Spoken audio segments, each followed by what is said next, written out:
نیت کے بارے میں بات چل رہی تھی، ابھی تک آپ لوگ سن رہے تھے اچھی نیت کے بارے میں۔ انسان جیسی نیت کرتا ہے ویسی ہی اس کو جزا ملتی ہے، اور انسان اپنی نیتوں پر ہی اٹھایا جائے گا، جیسی نیت ہوگی ویسے ہی اس کا اجر دیا جائے گا۔ حدیث مبارکہ ہے بخاری شریف کتاب البیوع، سیدتنا عائشہ صدیقہ رضی اللہ تعالیٰ عنہ فرماتی ہیں کہ رسول اللہ صلی اللہ تعالیٰ علیہ وسلم نے ارشاد فرمایا، ایک لشکر کعبہ معظمہ پر حملہ کرے گا، وہ بیضا کے مقام پر پہنچے گا تو ان کے اگلے پچھلے سب کو زمین میں دھنسا دیا جائے گا۔ بیضا ایسے میدان کو کہتے ہیں جس میں درخت و ٹیلے وغیرہ کچھ نہ ہو، یعنی بالکل چٹیل میدان۔ مکہ مکرمہ اور مدینہ منورہ کے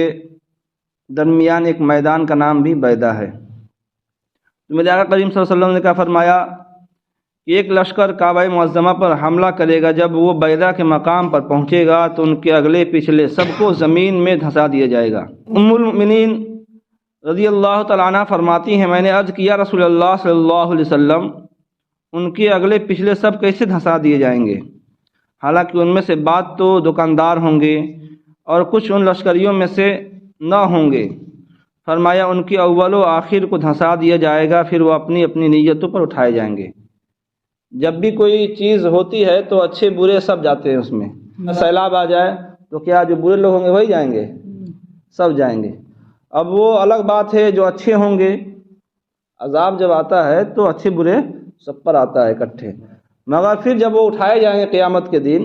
تو اس وقت اپنی نیتوں پر وہ اٹھائے جائیں گے کہ ان کی نیت کیسی تھی،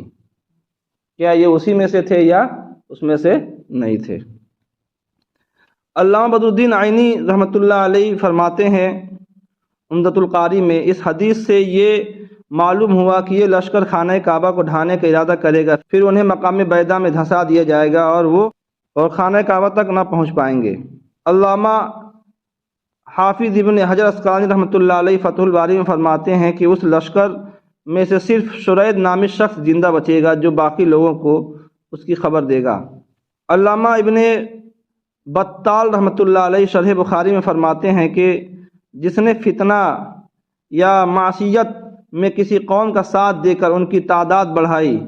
اسے بھی ان کے ساتھ عذاب دیا جائے گا، جبکہ انہیں اس کام پر مجبور نہ کیا گیا۔ آج ہوتا کیا ہے کہ دیکھتے ہیں ہم طاقتور انسان کون ہے، بڑا آدمی کون ہے، اگر وہ غلط بھی کرتا ہے تو ہم اس کا ساتھ دیتے ہیں اور سمجھتے ہیں کہ یہ ہماری حمایت کرے گا۔ یاد رکھیں،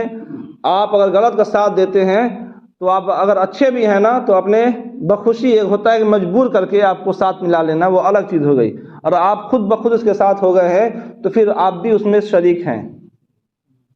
آپ بھی اس جرم میں شریک ہیں۔ معصیت گناہ میں کسی قوم کا ساتھ دے کر ان کی تعداد بڑھائی تو اسے بھی ان کے ساتھ عذاب دیا جائے گا،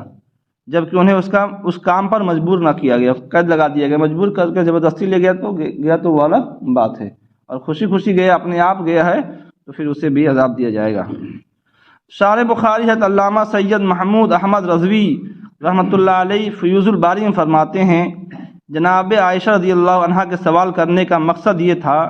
کہ جو لوگ خانہ کعبہ پر چڑھائی کی نیت سے آئیں گے وہ تو مجرم تھے، لیکن جن کی یہ نیت نہ ہو بلکہ وہ صرف خرید و فروخت کے لیے آئے ہوں گے، یعنی بیچنے اور خریدنے کے لیے آئے ہوں گے، یا جو مجبور و قیدی ہوں گے، مجبور اور قیدی ہوں گے اور انہیں زبردستی لایا گیا ہوگا، کیا انہیں بھی دھنسا دیا جائے گا؟ تو حضور صلی اللہ علیہ وسلم نے کیا ارشاد فرمایا کہ سب کو دھنسا دیا جائے گا۔ مطلب یہ ہے کہ جب سیلاب آتا ہے تو اچھے اور برے کی تفریق کیے بغیر سب کو اپنے لپیٹ میں لے لیتا ہے، وہ اچھا اور برا نہیں دیکھتا۔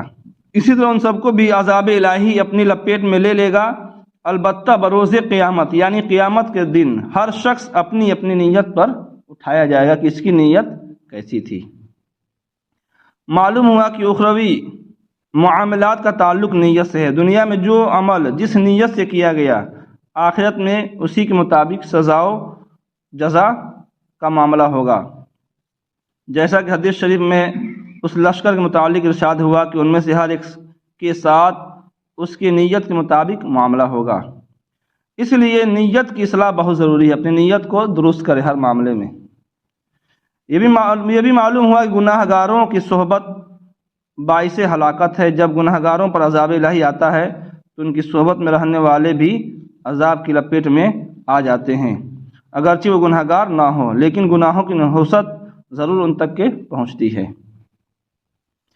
دیکھیں ہماری صحبتیں جو ہیں، صحبتوں کا بڑا اثر ہوتا ہے۔ اچھی صحبت ہے تو الحمدللہ، اس لیے کہا گیا نا بزرگوں کی صحبت میں رہیں، علماء کی صحبت میں رہیں،